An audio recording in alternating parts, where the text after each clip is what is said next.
confesso para você que eu sempre tive medo de lobisomem.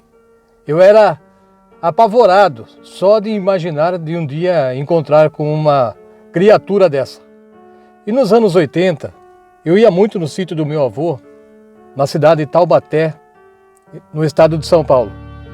E o meu avô, daquele homem mais antigo, ele gostava muito de contar histórias. E toda vez que eu ia dormir na casa dele, ele, talvez por me sacanear, ele me chamava no canto, depois do jantar, levava com ele e falava: Roberto, senta aqui, vou contar uma história para você. Mas eu já sabia que história que ele ia me falar.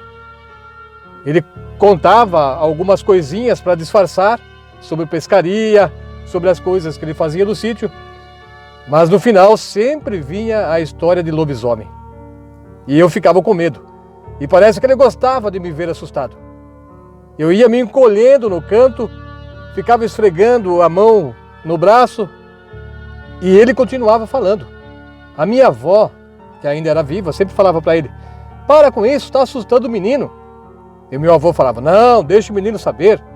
Ele precisa conhecer das histórias, ele precisa saber das coisas que aconteceram comigo no passado. E ele falava que tinha visto o lobisomem, que o lobisomem tinha vindo na casa dele pedir sal, arranhava a porta de madrugada, assustava os cachorros.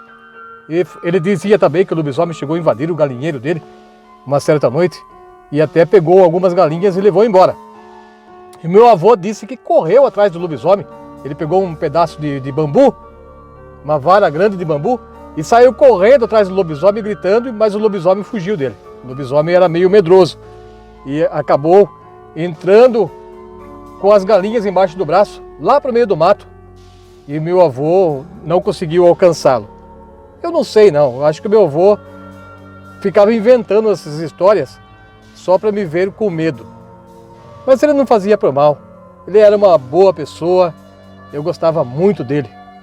E tanto que eu vivia, quase todo fim de semana, eu vivia no sítio onde ele morava para a gente poder conversar. E eu ficava o final de semana todo, eu só voltava no domingo à tarde, porque na segunda-feira eu precisava ir na escola cedo.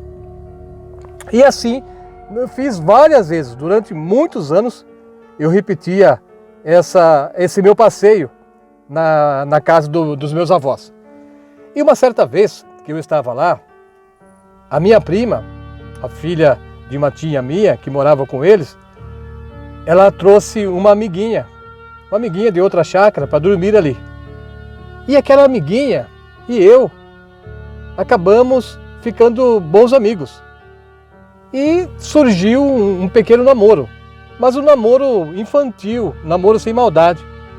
A gente ficava conversando, a gente só pegava na mão, segurava nas mãos, sentavam no banquinho lá fora da área da casa. Depois que as pessoas dormiam, a gente ficava lá fora conversando, falando baixinho. E a gente sempre falava das histórias que meu avô contava. Ela também não acreditava nele não. Ela falava que ele fazia aquilo só para ver a gente assustados. E depois de algum tempo a gente voltava bem devagar, sem fazer barulho na porta. A gente entrava, eu ia para o meu quarto e ela ia para o quarto dela. Ela dormia no quarto da minha prima.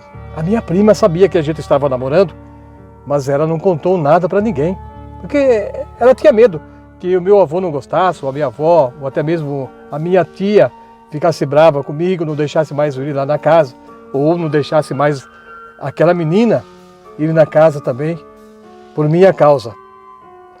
E assim a gente namorava sempre escondido. E numa certa noite, estávamos lá, eu e ela, lá fora, sentado no banquinho, na área, e eu falei para ela: vamos lá embaixo do pé de manga, para a gente ver a lua que está nascendo. E ela falou: vamos. Nós saímos bem devagar, um segurando na mão do outro, caminhamos na direção do pé de manga e ficamos lá embaixo, encostado no tronco, embaixo da árvore, e ficamos olhando a lua surgindo atrás das árvores. Era uma lua cheia, linda, linda, maravilhosa. E ficamos alguns bons minutos ali, admirando aquela beleza.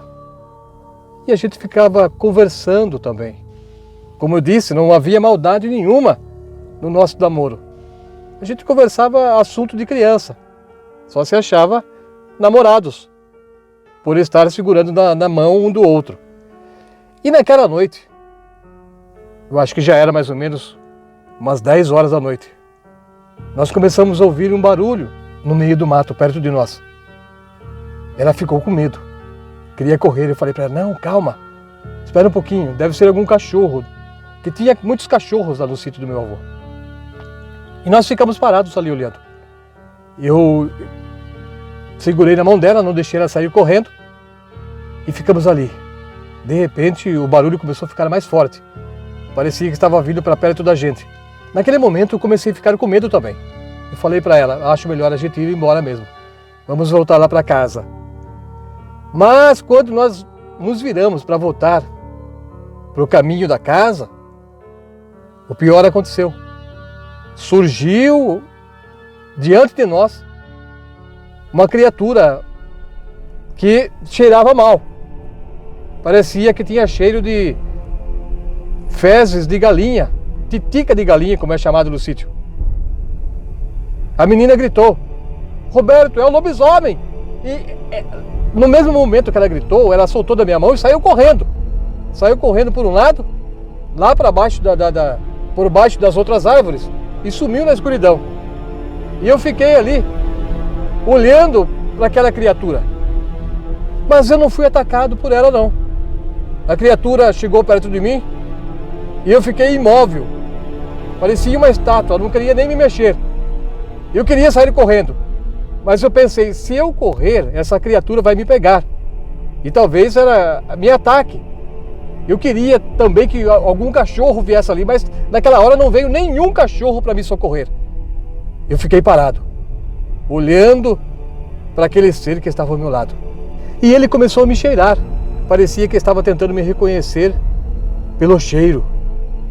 E rodeava, ficava me rodeando. Passava por trás de mim, passava pela frente. Mas uma coisa que me chamou a atenção, depois que aquela criatura foi embora, que ele não ficou muito tempo perto de mim, não. Ele me cheirou alguns minutos.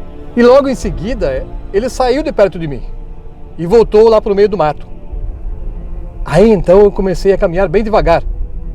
E eu tentava fazer o mínimo barulho possível, tomando cuidado para não pisar muito forte sobre as folhas secas, para não chamar a atenção novamente daquele bicho.